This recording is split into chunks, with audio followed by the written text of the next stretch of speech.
Next question, pwede po bang si Lazada na lang, si TikTok, o kaya si Shopee na lang ang mag-register sa amin as a seller? The answer is a big no.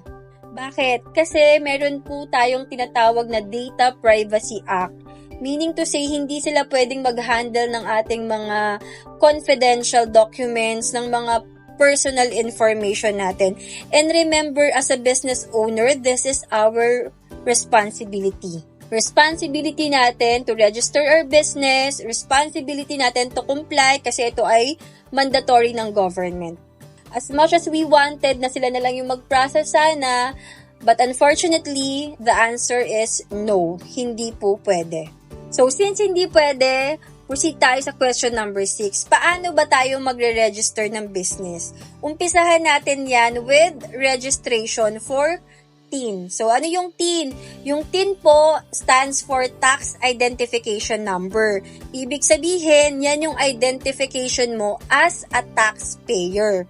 If in case meron ka ng existing TIN right now, as an employee maybe, okay na po yun. Pwede nyo nang gamitin yan. Kasi hindi nyo na kailangan mag-apply pa ng another TIN kasi bawal yon. Dapat, per person, isa lang yung TIN talaga niya. Kasi nga, identification as taxpayer, yung purpose ng TIN. If wala pa po kayong TIN, then you can register for a TIN at any BIR branch. As a rule po, dapat personal kayong mag-process ng application nyo kapag kayo po ay kukuha ng TIN. However, pwede rin naman po kayong mag-provide ng special power of attorney para sa authorized representative nyo na magpa-process on your behalf. So, share ko lang sa inyo yung requirements just in case wala pa kayong TIN.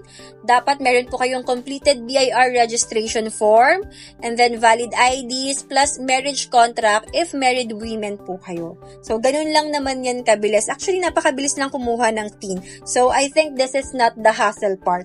Next tayo, paano naman mag-register sa DTI? Ang sagot, una, you can register online through the bnrs.dti.gov.ph.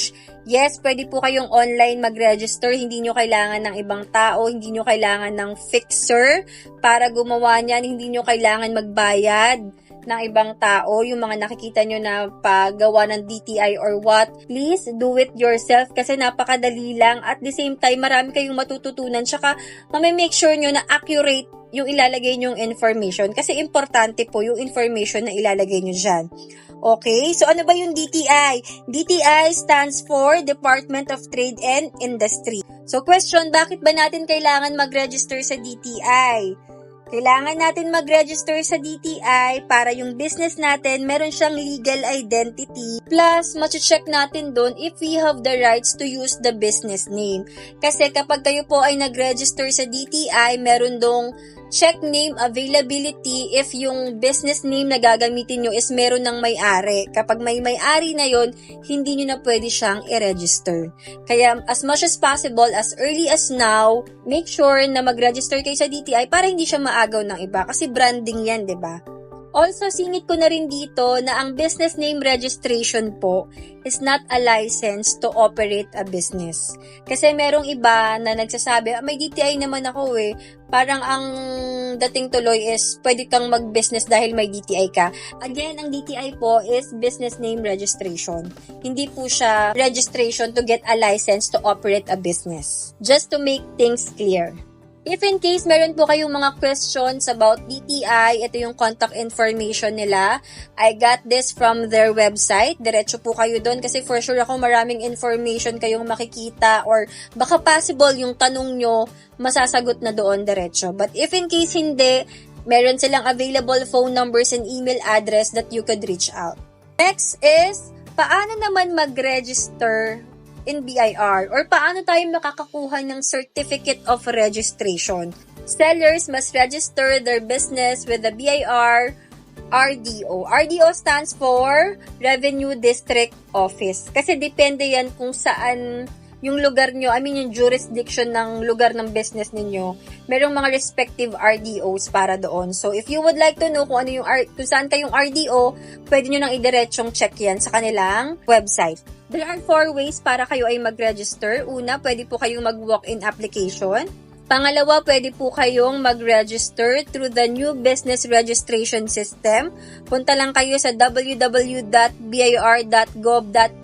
select nyo yung e-services, and then under that, merong other e-services, and then i-click nyo yung new biz reg icon. And then third way, via the Philippine Business Hub, PBH. If you would like to register through the Philippine Business Hub, ayan po yung link.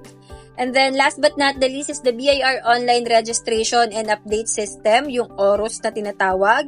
Pwede nyo rin yan i-access through the BIR website under e-services and then i-click nyo yung ORUS kung gusto nyo online yung pag-process ng inyong registration. Next is the process. Paano nga ba mag-register sa BIR? Una po, you have to fill up the BIR form and submit the necessary requirements.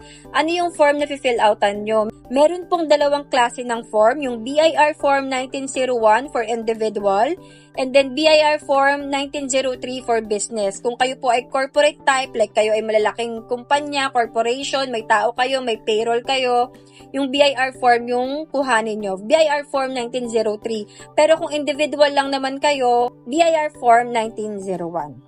Like I've mentioned kanina, kailangan nyo pong pumunta sa respective revenue district office nyo kasi iba-iba tayo ng jurisdiction. And then, kailangan nyo magbayad ng registration fee. If hindi ako nagkakamali, 500 pesos. And from there, you can claim your certificate of registration, yung COR, na i-upload nyo din yan sa Shopee. And then, you can purchase and register your books of account kasi kailangan yun for bookkeeping. And then, last but not the least is you can secure an authority to print or yung ATP nilang tinatawag. When it comes to requirements, ano nga ba yung mga requirements? Again, ayan, for individual business, yung sinasabi kong BIR Form 1901. And then, for partnership and corporation, BIR Form 1903. So, hindi ko na siya babasahin, guys. Screenshot nyo na lang or kayo na lang mismo yung magbasa para maintindihan nyo kung ano yung mga requirements na kailangan ng BIR. When it comes to online registration sa BIR, for sure ako, same lang yan halos ng requirements at ng proseso. Siguro instead of yung form ninyo is hard copy, kapag kayo ay dadaan sa online registration, syempre scanned copy na yan. Again, susundin nyo lang po yung proseso doon. Depende kung ano yung mapipili yung way of registration.